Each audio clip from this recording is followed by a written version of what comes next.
I'm Richard, 32 years old, and working as a software developer. For the past 5 years, I've been paying the mortgage on my parents' suburban home while living in their basement suite. My mother has always had a volatile temper, but nothing prepared me for the night she screamed, "Get out and never come back." So I did exactly that. Before I tell you how I ended up paying for a house I wasn't allowed to live in, drop a comment letting me know where you're watching from, and hit that like and subscribe button if family drama keeps your life interesting too. Growing up in a middle-class family, my childhood was comfortable but complicated. My father, Thomas, is an accountant by profession. A quiet, conflict-avoidant man who prefers spreadsheets to confrontation. He's the type who retreats behind his newspaper when tensions rise, hoping problems will magically resolve themselves without his intervention. My mother, Karen, on the other hand, is the complete opposite, controlling, emotional, and always making her presence known. She used to work as a real estate agent, before deciding that being a stay-at-home mom was her true calling, though. Her version of motherhood involved micromanaging every aspect of our lives. My sister Amanda is 5 years younger than me and has always been the golden child. She moved across the country after college, somehow managing to escape the family dynamics while still maintaining her favored status. Weekly video calls and occasional visits were enough to fulfill her family obligations, while I remained tethered to our childhood home by invisible chains of guilt and obligation. The house itself is nothing extraordinary. A 4-bedroom suburban home with beige siding and a meticulously maintained lawn that my father spends his weekends tending to. My parents purchased it 25 years ago when property values in our area were reasonable. It's the kind of house that looks like every other one on the block, distinguished only by my mother's elaborate seasonal decorations that she insists make our home the envy of the neighborhood. After high school, I attended the local university, majoring in computer science. It wasn't my dream school, but my parents convinced me it was the sensible choice. Why waste money on dorms when you can live at home, they argued. So I commuted 45 minutes each way for 4 years, watching my classmates enjoy independence, while I returned each night to my childhood bedroom and my mother's interrogations about my daily activities. The turning point came during my senior year of college. The economy took a downturn and my father's accounting firm downsized, leaving him unemployed for the first time in his career. At 55, he found himself struggling to compete in a job market that favored younger, tech-savvy accountants willing to work for entry-level salaries. My mother, who hadn't worked in over a decade, refused to return to real estate, claiming the stress would be too much for her. Their savings dwindled rapidly. 3 months into my father's unemployment, my mother tearfully confessed they might lose the house. Without thinking twice, I offered to help with the mortgage payments temporarily, using money from my part-time programming job. It was supposed to be a short-term arrangement until my father found new employment. He eventually did find work, but at a significantly lower salary than before. By then, I had graduated and secured a job at a software company. What began as temporary assistance morphed into a permanent arrangement. For more than 5 years, I've been paying the $3,000 monthly mortgage, plus contributing to utilities and groceries. My living situation evolved accordingly. I moved into the finished basement, which my parents framed as getting my own apartment, though it was just a bedroom, bathroom, and small sitting area with a mini-fridge. Despite paying for the majority of household expenses, my mother increasingly treated me like an unwelcome tenant, rather than a son who was keeping a roof over her head. "Richard, could you please not use the kitchen after 8? Your father and I like our quiet time. Richard, we need to discuss having guests over. This isn't a dormitory. Richard, your laundry day is Thursday. Please stick to the schedule." The rules multiplied while my patience diminished.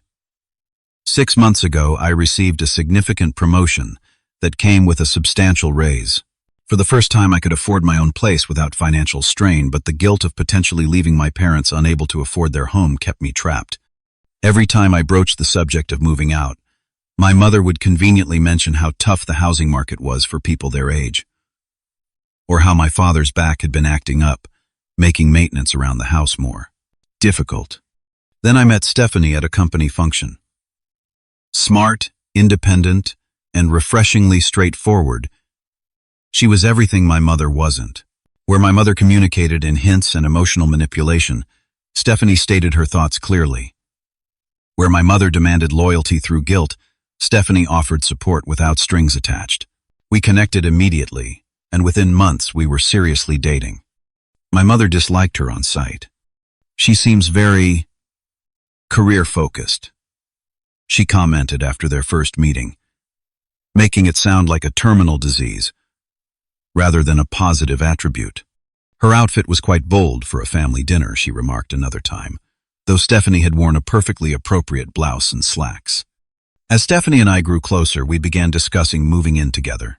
The thought of waking up next to her every day instead of to the sound of my mother's passive-aggressive sighs from upstairs filled me with both excitement and anxiety.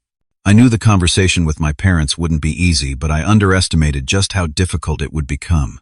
I attempted to broach the subject several times, testing the waters with comments about apartments in the area or friends who had recently become homeowners. Each attempt was met with increasingly desperate guilt trips. After all we've done for you, this is how you repay us. I suppose we'll just have to sell the house when you abandon us. I didn't realize we raised such a selfish son. Still, Stephanie encouraged me to stand firm. You're not responsible for your parents' financial decisions, she reminded me. You've gone above and beyond already. The tension came to a head when I invited Stephanie over for dinner, intending to formally announce our plans to look for a place together. My mother spent the day cleaning manically and preparing an elaborate meal. Not out of hospitality, but as a demonstration of her indispensability. By the time Stephanie arrived, the table was set with the good china, and my mother was already 2 glasses deep into a bottle of wine, her smile tight and her eyes watchful. The dinner started pleasantly enough on the surface. My mother had prepared her signature pot roast. The dining room table was set with candles, and my father even opened a bottle of wine he'd been saving for a special occasion. But beneath the veneer of hospitality, I could feel the undercurrent of tension. My mother's smile never quite reached her eyes, as she served Stephanie, asking questions that seemed innocent but carried subtle barbs. So Stephanie, Richard tells me you work in marketing. Is that something you see yourself doing long-term, or is it just until something better comes along? Stephanie handled each question with grace. I actually love my work. I've just been promoted to senior brand strategist, and I'm on track for management within 2 years. How ambitious, my mother replied, her tone suggesting this was a character flaw rather than an achievement. I always believed a woman's most important career was building a strong family foundation. But everyone has different priorities. My father cleared his throat uncomfortably but said nothing, his eyes fixed on his plate. This was his standard response to conflict: silence and sudden fascination with whatever was directly in front of him. As we moved to dessert, my mother's apple pie, which she pointedly mentioned was made from scratch the old-fashioned way, I decided it was time. I reached for Stephanie's hand under the table, feeling her reassuring squeeze. Mom, Dad, there's something we wanted to talk to you about. I began, my heart pounding uncomfortably. Stephanie and I have been discussing our future, and we've decided to look for a place together. The silence that followed was deafening. My father's fork froze halfway to his mouth. My mother's expression didn't change immediately. Instead, she carefully placed her napkin beside her plate and took a deliberate sip of wine. I see, she said finally, her voice eerily calm. And the mortgage here. What becomes of that? I thought we could discuss options, I replied, trying to keep my voice steady. I know my contribution has been important, but important. My mother's laugh was sharp and humorless. Your contribution, as you call it, is the only reason we still have this house. But I suppose that doesn't matter now that you've found someone new to focus on. Karen, my father, interjected weakly. Let's hear him out. No, Thomas, I want to understand what Richard is thinking, she continued, her voice rising slightly. After everything we've done for him, raising him, educating him, giving him a place to live, he's going to walk away because this woman, she gestured dismissively towards Stephanie, has decided she wants him to. This isn't Stephanie's decision, Mom, I said firmly. It's mine. I'm 32 years old. It's normal for me to want my own place. Your own place is here, she exclaimed, dropping all pretense of calm. This is your home. We're your family. Or have you forgotten that since meeting her? Stephanie shifted uncomfortably beside me but remained composed. Mrs. Wilson, I understand this is a difficult conversation. Richard loves you both very much, and don't presume to tell me what my son feels, my mother snapped. You've known him, 6 months? I carried him for 9 months and raised him for 32 years. My father finally found his voice. Karen, please. No, Thomas. I want to understand why Richard feels entitled to abandon his obligations to this family. My mother's face had flushed red, a vein visibly pulsing at her temple. Is it because she's filled his head with ideas? Is it because she's convinced him that designer clothes and fancy job titles are more important than family loyalty? The unfair attack on Stephanie ignited something in me. That's enough, Mom. Stephanie has nothing to do with this. This is about me needing independence and building my own life. Independence, she scoffed. You mean selfishness. What about our needs? What about this home that you've committed to supporting? I never agreed to pay the mortgage forever. I countered, my own anger rising. It was supposed to be temporary, until Dad found a new job. Life doesn't always work out as planned, Richard, she said bitterly. Sometimes we have to sacrifice for family. Something you clearly know nothing about. I've been sacrificing for 5 years, I replied. My voice quiet but firm. I've put my life on hold, delayed my own plans, and contributed over $180,000 to this house. I think I've demonstrated plenty of family loyalty. My mother's eyes narrowed. So we're keeping score now. Is that what family means to you? A financial transaction? That's not what I'm saying. No, I understand perfectly, she interrupted, pushing her chair back from the table with such force that it nearly toppled over. You've met someone who wears tight blouses and has a fancy job title, and suddenly your family doesn't matter anymore. Stephanie flinched beside me, and I felt a surge of protective anger. Don't talk about her like that. Stephanie has done nothing wrong, hasn't she? My mother was fully shouting now, gesturing wildly. She shows up and suddenly, you want to leave. Suddenly your family obligations mean nothing. This isn't about Stephanie, I insisted, though we all knew she'd become the convenient target for my mother's rage. Then what is it about Richard? Explain it to me. It's about the fact that I'm a grown man who shouldn't be living in his parents' basement and paying for a house that never feels like my own. The words burst out of me with years of accumulated frustration. It's about wanting to build my own life instead of bankrolling yours. The moment the words left my mouth, I knew I'd crossed a line. My mother's face went from anger to shock to a cold, calculated fury. Is that how you see it? She asked, her voice dangerously quiet. That you're bankrolling our life, as if we're some charity case. I didn't mean. No, I think you were perfectly clear. She straightened to her full height, looking down at where Stephanie and I remained seated.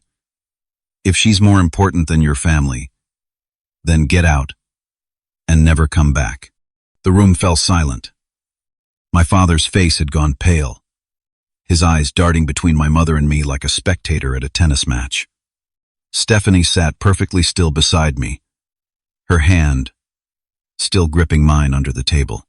In that moment, something crystallized for me. This pattern, the guilt, the manipulation, the emotional blackmail, had dominated my relationship with my mother my entire life. And for the first time, I could see it clearly for what it was. I stood slowly still, holding Stephanie's hand. If that's what you want, Mom, then that's what I'll do. My mother's expression faltered. She clearly hadn't expected me to take her ultimatum seriously. In previous arguments, this was the point where I would apologize, back down, and restore peace at the cost of my own dignity. Not this time. Richard, you're being ridiculous, she sputtered. Sit down, and let's discuss this rationally. There's nothing to discuss, I replied calmly. You've made your position clear. I'll pack my things tonight. Thomas. My mother turned to my father, expecting him to intervene. But he remained silent, his eyes fixed on his half-eaten dessert. I gently tugged Stephanie's hand, and she rose beside me. Thank you for dinner, I said politely, as if this were any normal evening. I'll come back tomorrow when you're at your book club to get the rest of my things. We walked out of the dining room together through the living room, with its familiar family photos, and out the front door. Neither of my parents followed us. As we reached Stephanie's car, I heard the sound of something shattering inside. Likely a plate thrown against a wall in frustration. As we drove away, the weight of what had just happened settled over me. I had just walked out of my family home potentially for the last time. I had stood up to my mother after decades of acquiescence. I felt simultaneously liberated and terrified. "Are you okay?" Stephanie asked softly as we stopped at a red light. I considered the question carefully. "No," I admitted. "But I think I will be." She reached across the console and squeezed my hand. "You did the right thing, Richard. It wasn't easy, but you did the right thing." As we continued driving toward her apartment away from the house I'd been financially supporting for years, I couldn't shake the feeling that a significant chapter of my life had just ended. And perhaps a better one was about to begin. That first night at Stephanie's apartment was surreal. Her one-bedroom space suddenly became a sanctuary, free from the suffocating atmosphere I'd grown accustomed to at my parents' house. She cleared a drawer from my hastily packed overnight bag and made up the couch, insisting I take the bed while she slept there. I refused, of course, but the gesture touched me deeply. "We'll figure this out," she promised, as we sat on her small balcony sharing a bottle of wine that tasted like freedom, one step at a time. The first 3 days passed in complete silence from my parents. No calls, no texts, not even an angry email. This was unusual. Typically, after our arguments, my father would reach out within 24 hours with a carefully worded message designed to smooth things over without actually addressing the underlying issues. On the 4th day, my phone buzzed with a text from my father, "When are you coming home?" Those 5 words revealed everything I needed to know about how my parents viewed the situation. They expected this to follow the usual pattern: an explosive argument, a cooling-off period, and then my inevitable return tail between my legs, ready to resume the status quo. The realization was both infuriating and liberating. I showed the message to Stephanie as we ate breakfast. "What are you going to say?" she asked, careful to keep her tone neutral. "The truth," I replied, typing out my response. "I'm not coming back, Dad." Mom made her feelings clear. His response came quickly. "She didn't mean it. You know how she gets." And there it was. The familiar refrain that had justified my mother's behavior for decades. "You know how she gets." As if her volatile emotions were a force of nature, something to be weathered rather than addressed. As if her inability to control her reactions absolved her of responsibility for her words and actions. "Actually, I think she did mean it," I wrote back, "and I'm taking her at her word." This triggered a phone call, which I reluctantly answered while Stephanie gave me privacy by stepping onto the balcony. "Richard, this is ridiculous." My father began without preamble. "Your mother was upset. People say things they don't mean when they're upset." "I understand that, Dad," I replied, trying to keep my voice level. "But this isn't just about what she said the other night. It's about a pattern that's been going on for years." "What pattern? We've given you everything." "Dad," I interrupted, "I've been paying the mortgage on your house for 5 years. I've been living in the basement like a tenant while contributing more financially than either of you. And I've been treated like I should be grateful for the privilege." His silence told me he couldn't dispute these facts. "Your mother refuses to talk to you," he finally said, as if this were a punishment I should fear. "That's her choice," I responded. "When she's ready to have a respectful conversation, I'm willing to listen." The call ended shortly after, with nothing resolved but my own determination strengthened. Meanwhile, I continued making the monthly mortgage payment electronically. It was on auto-pay, and I hadn't yet decided how to handle that aspect of the situation. Stephanie and I began apartment hunting in earnest. We spent weekends visiting different neighborhoods, discussing our preferences, and imagining our life together. For the first time, I was making decisions based on what I wanted rather than what would appease my mother. 2 weeks after the blow-up, we found the perfect place, a 2-bedroom apartment in a modern building with a rooftop garden and gym. The rent was reasonable when split between us, and the second bedroom could serve as a home office for days when we worked remotely. We signed the lease that same day, both of us giddy with excitement. "I can't believe we're doing this," I said as we celebrated with champagne at a nearby restaurant. Believe it, Stephanie replied, her eyes sparkling. This is just the beginning. Throughout this period, my father made several attempts at reconciliation, all of them carefully avoiding the actual issues at hand. He invited me to lunch, just the two of us, where he spent the entire time talking about neutral topics like sports and weather. He sent links to articles he thought might interest me.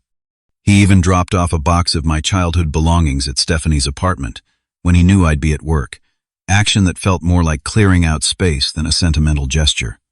My mother, true to form, refused direct contact, but sent messages through my father. Your mother wonders if you're eating properly. Your mother noticed your car wasn't inspected this month. Your mother thinks you left some important mail here. Each message carried the subtext: we're still monitoring your life. We still expect to have input. We're just waiting for you to come to your senses. My sister Amanda called from across the country, clearly having received a highly edited version of events. What's this about you abandoning Mom and Dad? She demanded. I gave her the unvarnished truth, including the fact that I'd been paying the mortgage for years, something my parents had apparently never mentioned to her. That can't be right, she said, her certainty wavering. They would have told me.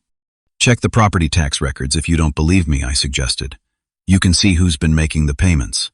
The conversation ended with her promising to get to the bottom of this, though I suspected she'd ultimately accept whatever version of events caused her the least inconvenience. As Stephanie and I prepared to move into our new apartment, the financial reality of my situation became increasingly difficult to ignore. I was now paying both rent on our new place and the mortgage on my parents' house. Even with my recent promotion, this was stretching my finances thin. You need to talk to them about the mortgage, Stephanie said one evening as we reviewed our budget. You can't keep paying for a house you don't live in. I know, I admitted. I just feel guilty, she finished for me. But Richard, you didn't create this situation. They've had 5 years to figure out how to afford their own home. That's not your responsibility. She was right, of course.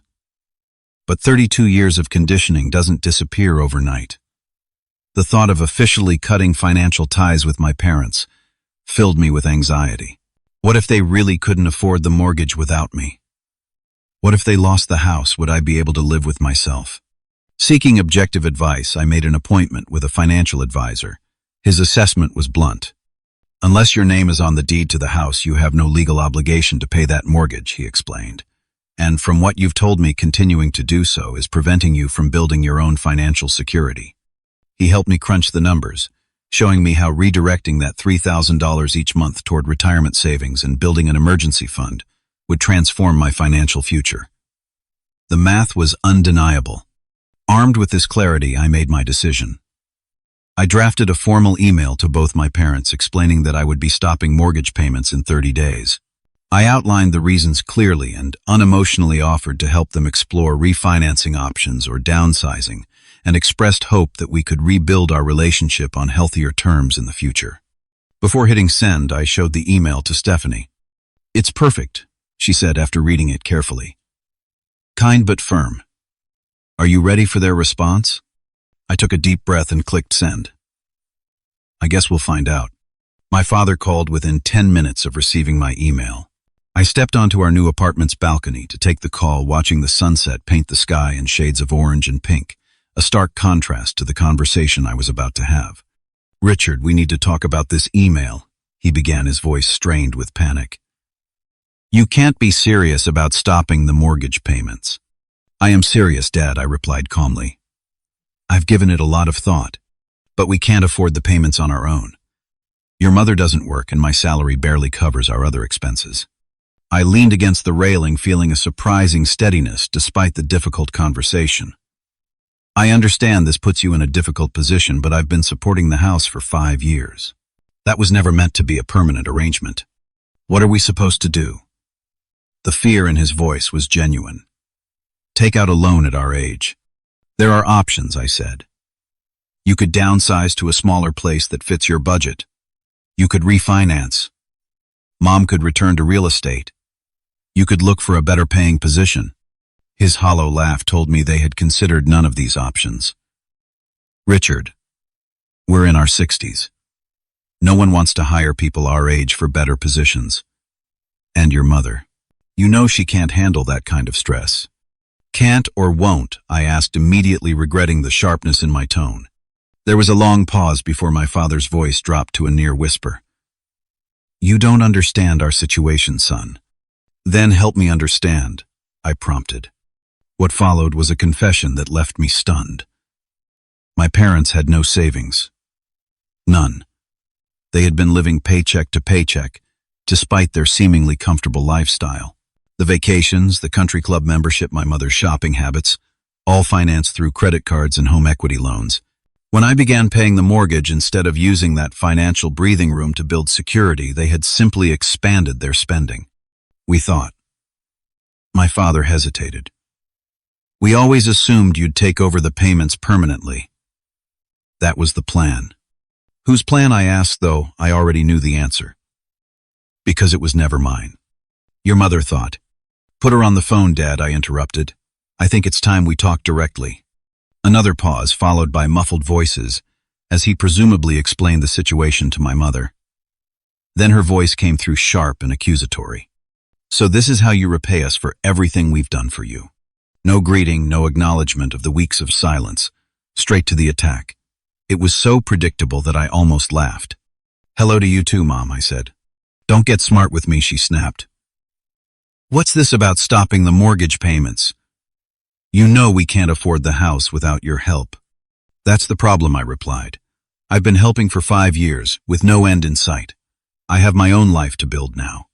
What followed was a masterclass in emotional manipulation. My mother cycled through her entire repertoire of tactics. First came raw anger. How dare you abandon us after everything we've sacrificed for you? When that didn't work, she pivoted to guilt. I gave up my career to raise you. I devoted my life to making sure you had every advantage. Then martyrdom. I've always put this family first, even when it meant sacrificing my own dreams and happiness. Followed by threats. You'll regret this when we're homeless, and you have to live with that on your conscience. And finally, false reconciliation. We can work through this if you'll just continue the payments while we figure things out as a family. Throughout her performance, I remained silent, letting her exhaust her arsenal.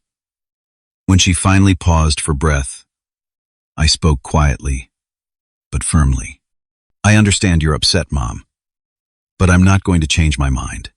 This is because of her, isn't it? She demanded, refusing to even say Stephanie's name. She's turned you against your own family. This has nothing to do with Stephanie, and everything to do with boundaries, I replied.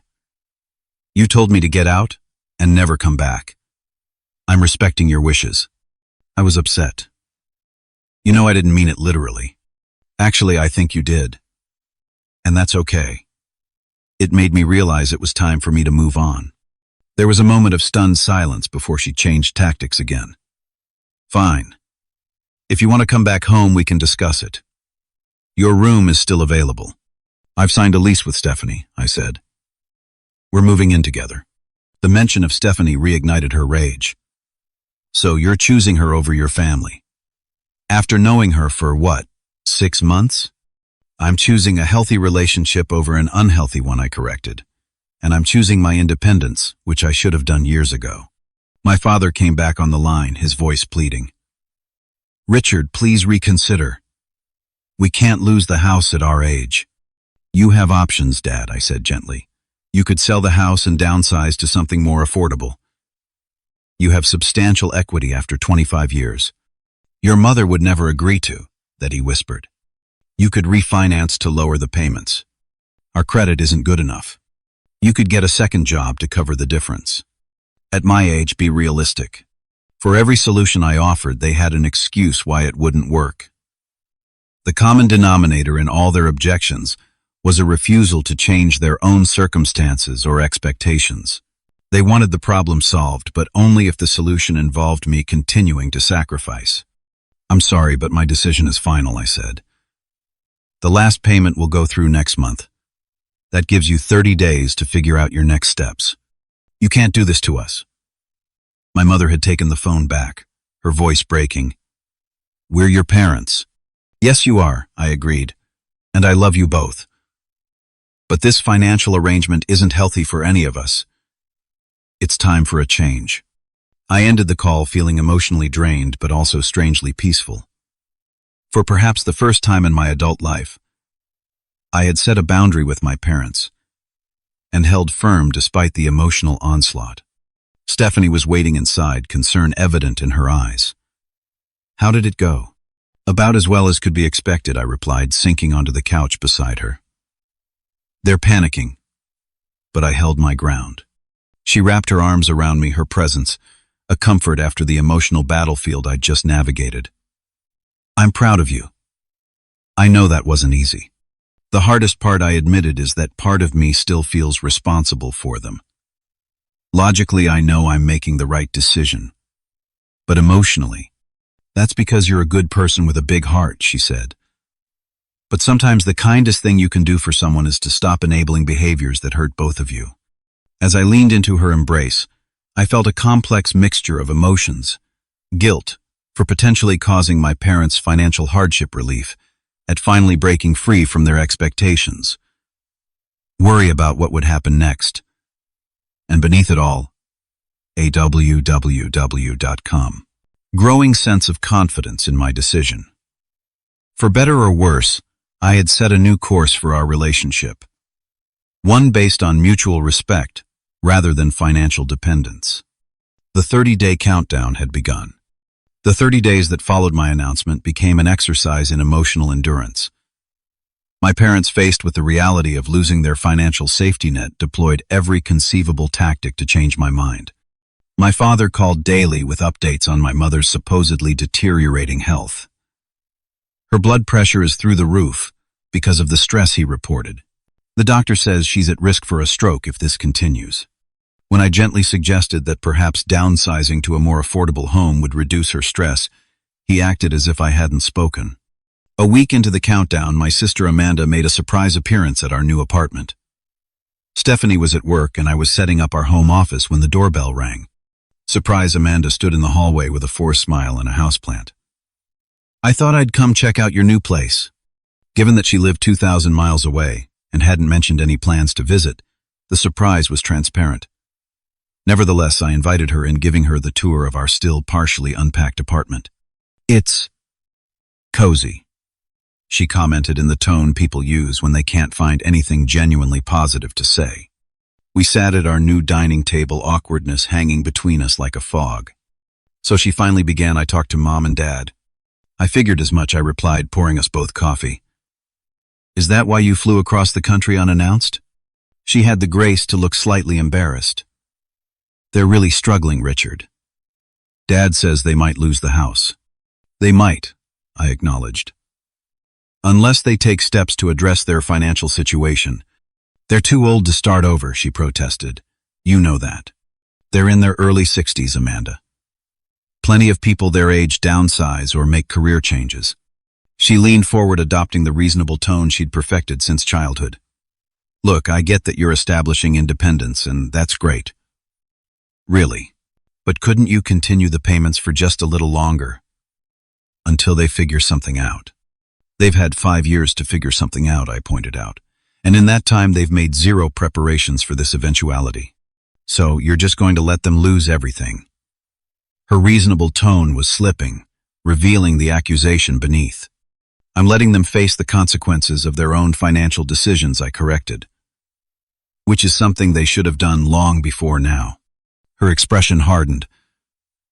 Well, if they lose the house, don't expect me to take them in.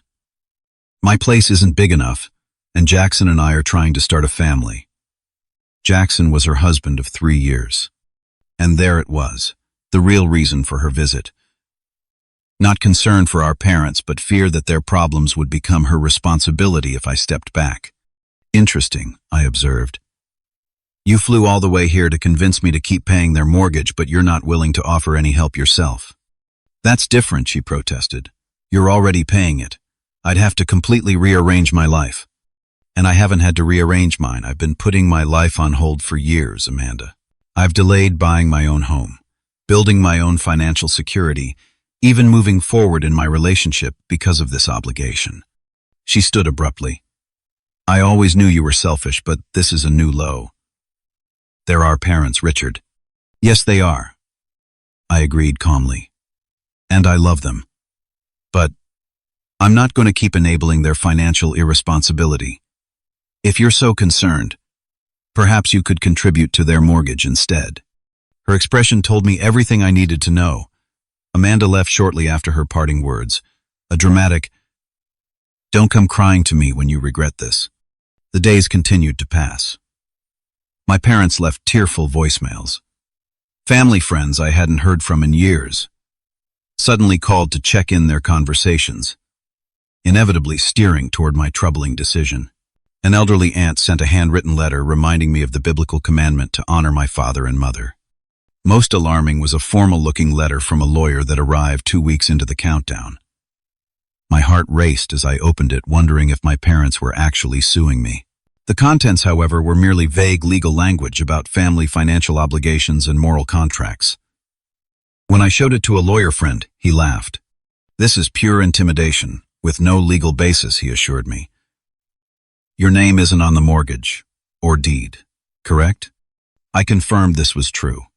"Then you have absolutely no legal obligation to make those payments.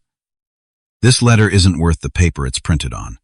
His confirmation strengthened my resolve, though the emotional toll of the situation was beginning to affect other areas of my life.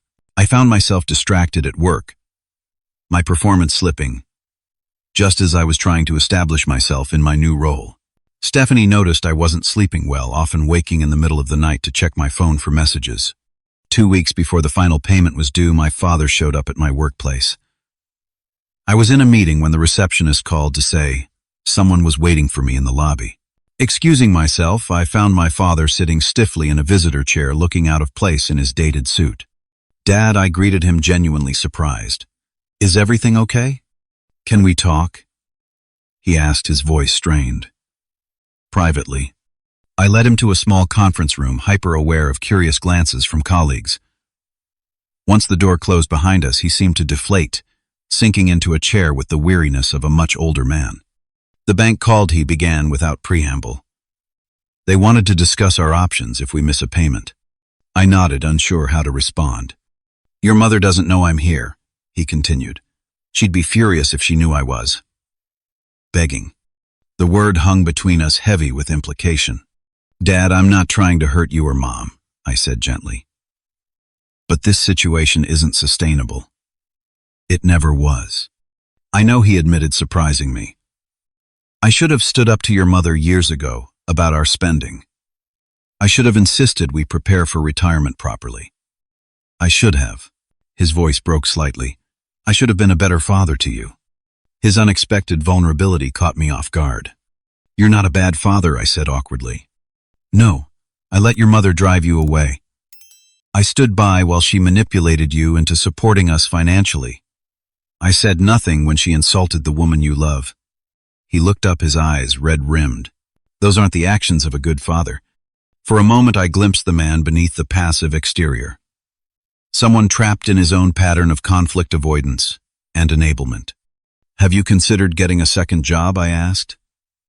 "Even part-time work would help cover the gap." His laugh was bitter. "Your mother won't let me. Says it's beneath her to have a husband working retail at our age." The statement revealed volumes about their relationship dynamic. "Dad, with all due respect, that's not her decision to make. If the alternative is losing your home, you don't understand what it's like to live with her when she's unhappy," he said quietly. The silent treatments, the tears, the constant reminders of how I've failed her. I wanted to say that I understood perfectly. I'd grown up watching this exact dynamic, but held my tongue. "I could help you make a financial plan," I offered instead. "Look at your budget, find areas to cut back, explore refinancing options." "But I can't keep paying the mortgage, Dad. I just can't." He nodded slowly, then stood to leave. "She won't accept help that doesn't involve you continuing payments. But thank you for offering." As he walked toward the door, he looked like a man heading to his own execution. I felt a wave of compassion, but reminded myself that his choices were his own. I couldn't save him from a situation he refused to change. The final week before payment stopped, my mother escalated to increasingly dramatic threats. She claimed she'd been hospitalized. A call to my aunt confirmed this was a lie. She threatened to tell all our relatives and friends that I'd abandoned them in their time of need. Many had already received this version of events. She even suggested she and my father might harm themselves if they became homeless. A manipulation tactic so extreme, I briefly considered calling Adult Protective Services. After a particularly nasty voicemail, where she called Stephanie several unprintable names and accused her of seducing me away from my family obligations, I made the difficult decision to block my parents' numbers. The constant emotional assault was affecting my mental health, my work, and my relationship. "You need to protect yourself," Stephanie said as she held me that night. "Setting boundaries isn't cruel, it's necessary." As we finished moving into our new apartment, arranging our furniture and hanging pictures, I experienced moments of joy and freedom, interspersed with waves of guilt and doubt. Had I made the right decision? Was I being selfish? Should I have found some compromise? Stephanie, sensing my internal struggle, reminded me of how far I'd come. 6 months ago, you were living in a basement, paying for a house that never felt like yours, walking on eggshells around your mother's moods. Look at you now, building a life on your own terms. Be proud of that. The final mortgage payment went through automatically on the last day of the month. I didn't cancel it or try to stop it. That felt like a symbolic ending to this chapter of my life. I had fulfilled my commitment through the 30-day notice period. What happened next was up to my parents. As the payment cleared, I felt a strange calm settle over me. The storm was about to hit, but for the first time in years, I was ready to weather it on my own terms. 1 week after the final mortgage payment cleared, the communications from my parents intensified to a fever pitch. My father left voicemails on my work phone since I'd blocked their numbers on my personal cell. My mother created a new email address to bypass my filters. Even my sister resumed her campaign of guilt and manipulation from across the country. The message was always the same. The bank had sent the first warning letter about the missed payment. Reality was setting in. I maintained my silence, focusing instead on settling into our new home with Stephanie and excelling at work. Still, the situation weighed on me, affecting my concentration and sleep. My supervisor noticed my distraction during an important client meeting and took me aside afterward. "Everything okay, Richard? You seem off your game lately." I gave him a sanitized version of the family drama, to which he nodded sympathetically. "Family stuff is the hardest. Take some personal time if you need it." His kindness only intensified my guilt. Was I being needlessly cruel to my parents? Should I have found some middle ground?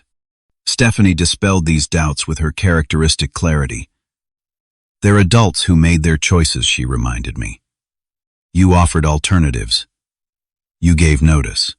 You even offered to help them make a financial plan. They rejected everything that didn't involve you continuing to pay indefinitely." She was right, of course.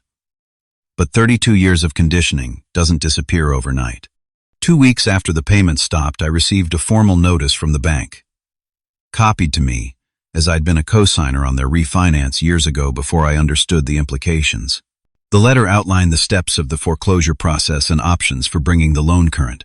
I forwarded it to my father's email with a brief note offering again to help them create a financial plan if they were ready to seriously consider their options. His response came that evening. "Please call. Your mother is inconsolable." I didn't call. Instead, Stephanie and I had a long, honest conversation about setting complete boundaries for my mental health. "You've done everything a reasonable son could do," she assured me. "At some point, you have to protect yourself." We agreed that I would check emails once a week for any substantive communication from my parents, but would otherwise focus on building our life together. It was time to disengage from the drama for my own well-being. A month after the payment stopped, the situation escalated dramatically. My parents received formal notice of foreclosure proceedings. My father's desperate email laid out their situation in stark terms. "The bank has given us 90 days before they take the house. Your mother refuses to consider selling. She's telling everyone you've abandoned us to homelessness. Please, Richard, there must be some solution." I responded simply, "I'm willing to help you make a plan, but I won't be manipulated anymore." My mother's reply, accidentally copied to our entire extended family, including aunts, uncles, and cousins, was a tirade of accusations and profanity that revealed more about her character than any explanation I could have offered. The family members who'd been hearing only her version of events got a front-row seat to the manipulation I'd been dealing with for years. The unexpected consequence was a wave of support from relatives who'd previously been cold toward me. My Uncle Robert, my father's brother, called to check on me. "I had no idea what you've been dealing with," he said. "Karen has always been difficult, but this is something else." He mentioned that he owned a small rental property that would be available soon. "I've offered it to your parents at below market rent. Whether they take it is up to them, but I wanted you to know they have options." His support meant more than he could know. For the first time, I felt validated by someone in the family who understood the toxic dynamics at play. The situation came to its dramatic conclusion on a Wednesday evening. Stephanie and I were enjoying a quiet dinner in our new apartment when the doorbell rang, insistently followed by loud knocking. Through the peephole, I saw my parents standing in the hallway. My mother's face was tear-streaked, her hair uncharacteristically disheveled. My father stood slightly behind her, looking exhausted and defeated. "It's my parents," I told Stephanie, my heart racing. "I don't think I can face them right now." "We'll face them together," she said, squeezing my hand. "Remember, this is our home. We set the terms here." Taking a deep breath, I opened the door but remained in the doorway, not inviting them in. "Richard, thank God," my mother began, her voice wavering dramatically. "We need to talk." "This isn't a good time," I replied calmly. "If you'd like to schedule a conversation..." "A schedule." She interrupted, her voice rising. "We're about to lose our home and you want to schedule a conversation. What kind of son are you?" A neighbor's door opened slightly down the hall, curious about the commotion. "Mom, please lower your voice," I said quietly. "What's happening with the house?" "What's happening? You know exactly what's happening. The bank is taking it because you abandoned us." Her performance was reaching its crescendo, designed to create maximum public embarrassment. "Your own parents made homeless because of your selfishness." Stephanie stepped up beside me, her presence steadying. "Mrs. Wilson, this isn't the place. You," my mother's finger jabbed toward Stephanie. "This is all because of you. You turned him against his family." "That's enough," I said firmly. "Stephanie has done nothing wrong. The situation with your house is the result of financial decisions you and Dad made. We trusted you," she cried, tears flowing freely now. "We thought you loved us." "I do love you," I replied, surprised to find I still meant it despite everything. "But I won't be manipulated or guilted anymore." She tried to push past me into the apartment, but I stood firm, Stephanie beside me. The united front seemed to momentarily shock my mother into silence. In that moment of quiet, I spoke the words that had been building inside me for weeks. "You told me to get out and never come back. I'm just respecting your wishes." My mother's mouth opened and closed wordlessly, genuine shock replacing the theatrical display. For perhaps the first time in our relationship, I'd rendered her speechless. Then something unexpected happened. My father stepped forward, placing his hand gently on my mother's shoulder. "He's right, Karen," he said quietly. "We did this to ourselves." The three simple words, "He's right, Karen," contained 3 decades of unspoken truths. My father, the eternal peacekeeper, was finally acknowledging reality instead of enabling my mother's version of it. My mother's face crumpled, her shoulders slumping as the fight seemed to drain out of her. Not in the calculated way I'd seen countless times before, but with the genuine deflation of someone finally confronting an unavoidable truth. "What are we going to do?" she whispered suddenly, looking older and smaller. "Uncle Robert offered you the rental on Maple Street," I reminded them. "That would be a good place to start." My father nodded slowly. We'll think about it." He gently guided my mother back toward the elevator, her theatrical sobs reduced to quiet sniffles. As they walked away, I heard him murmur, "We'll figure this out, Karen. We will." I closed the door, leaning against it as emotion washed over me. Relief, sadness, a strange sense of liberation. You did it, Stephanie said softly, wrapping her arms around me. You stood your ground. That night as we lay in bed in our new home, I realized something important. I hadn't just stood up to my parents. I'd broken a generational pattern. My father had spent his life catering to my mother's emotional volatility. I had nearly followed the same path. But in that doorway, something had shifted. Not just for me, but possibly for my father too. Whether my parents would actually change remained to be seen. But I had changed, and that was enough, for now. 6 months have passed since that confrontation at our apartment door. In that time, my life has transformed in ways both challenging and beautiful. The aftermath of my parents' situation unfolded gradually. They eventually accepted Uncle Robert's offer of the rental property, selling their house in a short sale that left them with minimal proceeds but at least avoided foreclosure. The 4-bedroom suburban home that had been the stage for so much family drama was purchased by a young couple with twin toddlers, a fitting new chapter for a house that needed laughter more than tension. My relationship with my father has evolved into something cautiously hopeful. We meet for coffee every few weeks, our conversations carefully navigating around sensitive topics at first, but gradually becoming more authentic. He's found part-time work as a bookkeeper for a local hardware store, something my mother initially opposed but eventually accepted when faced with financial reality. I should have stood up for myself years ago, he admitted during one of our meetings. For you too. I'm sorry I didn't. That simple acknowledgement meant more than any grand gesture could have. My mother remains a more complicated story. She still refuses direct contact with me, though the active hostility has subsided into a cold détente.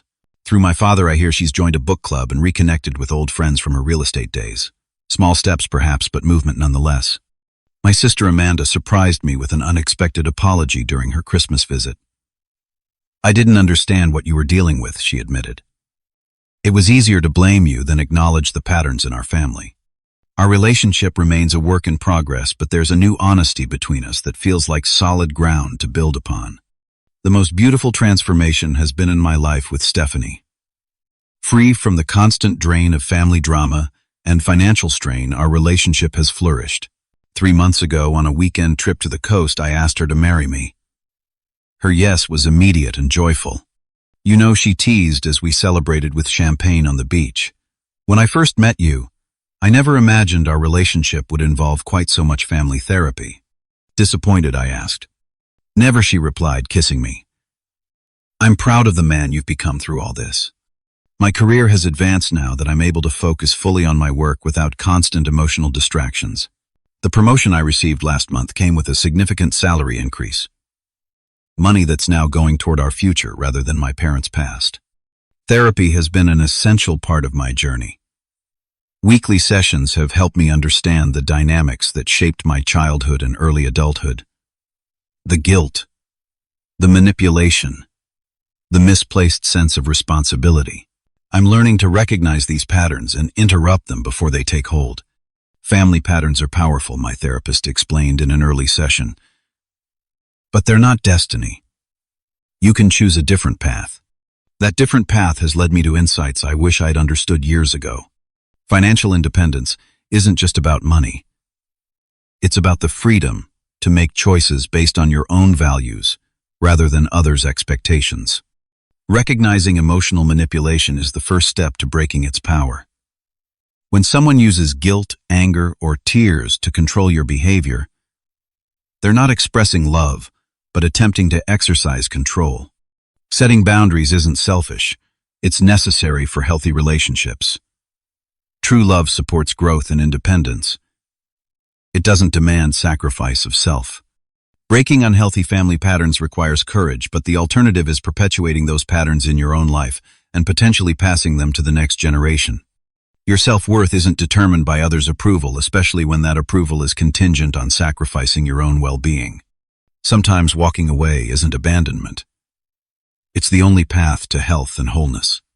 The healing process hasn't been linear. There are still days when guilt creeps in, when I question my decisions, when I wonder if I could have handled things differently. But those moments grow fewer and farther between as I build a life based on mutual respect and genuine love rather than obligation and manipulation. I harbor no bitterness toward my parents now. I understand they're products of their own upbringing and limitations. My mother's controlling nature likely stems from deep insecurities. My father's passivity probably developed as a survival mechanism. Understanding doesn't excuse their behavior, but it helps me respond with compassion rather than anger. Do I hope for eventual reconciliation? Yes, but only if it's built on genuine change, not a return to old patterns. Until then, I'll continue nurturing the healthy relationships in my life, while maintaining appropriate boundaries with those who aren't ready for authentic connection. Stephanie and I are building the life we want. One based on partnership, mutual support, and shared dreams. We're planning our wedding, discussing our future goals, and creating a home that feels like a sanctuary rather than a battleground. As I look back on the journey from that explosive dinner to where I stand today, I'm grateful for the difficult path that led to this unexpected freedom. Sometimes the most painful moments become the catalysts for the most necessary changes. Have you ever had to set difficult boundaries with family? How did you navigate that challenging terrain? Share your experience in the comments below. Your story might help someone else facing similar struggles. And if you found value in my journey, please like, subscribe, and share with others who might need to hear that it's okay to prioritize their own well-being. Thank you for listening. And remember, sometimes the hardest choices lead to the most beautiful destinations.